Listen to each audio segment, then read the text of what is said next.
So you've filled out your financial aid form. What's next?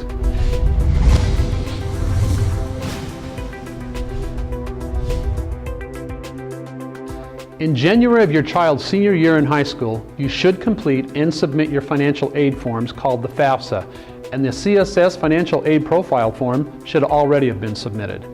If you've watched the previous videos in my series, you know that submitting these forms should be the culmination of many actions you've already taken to qualify for the most financial aid possible. So what comes next? Should you just put your feet up and wait for the offers and letters to come pouring in? Of course not. There's still more to do. Hello, my name is Brian Nash, owner of Nash College Planning Strategies and author of How to Beat the High Cost of College.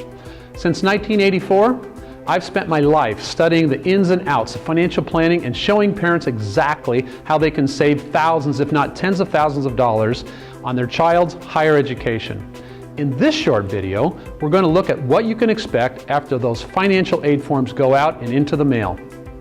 A week or so after you file your FAFSA, you'll receive a multi-page document from the government called the Student Aid Report, or SAR, which is basically a computerized printout of the questions you answered on the FAFSA. The SAR is an important document for many reasons, so look over it carefully. First of all, it will let you know if you filled out any information on your FAFSA form incorrectly and instruct you on how to make changes. And secondly, it will tell you if you qualify for a Pell Grant or any direct student loans. Don't worry if you don't qualify for a Pell Grant, as these grants are only meant to financially assist low-income families. If you do qualify for a Pell Grant, however, the SAR will include a voucher for the program. For most families, the most important information that a SAR document includes is the expected family contribution calculation. Basically, this is a calculation of what the government believes the family can pay toward a student's college each year based on the financial information they included in the FAFSA form. To find the expected family contribution calculation, look on the first page of your SAR below the date. In small type, you'll see the letters E, F, C followed by a number. That number represents your expected family contribution. Unfortunately, the federal EFC is not the number that some public and most private colleges use. Most will ask you to fill out a CSS Financial Aid Profile form, which uses a different formula to calculate how much you should be paying towards your child's college tuition.